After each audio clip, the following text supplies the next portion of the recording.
Final জিতা মানে আমি 4 বছর ধরে এটা চাইতেছি, আল্লাহ আমাদেরকে দিছে আজকে, কিন্তু আমি একজনকে খুবই মিস করতেছি।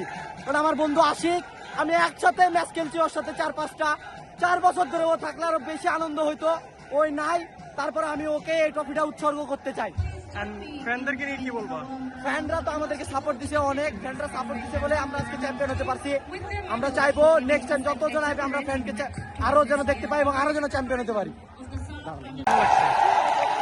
খুবই এক্সাইটেড ছিলাম, খুবই এক্সাইটেড। কি বলবো, বলার মতো ভাষা নাই। আমরা 5 বার পর ইনশাল্লাহ এবার চ্যাম্পিয়ন, ইনশাল্লাহ। ভামোস! দেশবাসীর সাথে দেখা হচ্ছে খুব শীঘ্রই। সিউ। প্রথম গোলটা ঠেকানোর পরে কেমন লাগছে, বা ওই সময়টা মাথায় কি কাজ করছে? অসাধারণ। আমি মনে করছিলাম যে 20 কোটি মানুষের স্বপ্নটারে আমি রক্ষা করতে পারছি। কেমন লাগতেছে? স্বপ্নের ফাইনাল, আলহামদুলিল্লাহ। সবার আগে আল্লাহর কাছে লাখ লাখ শুকরিয়া, আজকে আমরা চ্যাম্পিয়ন হতে পেরেছি। আজকের জয় আমরা পুরো দেশবাসীকে উৎসর্গ করলাম, আলহামদুলিল্লাহ।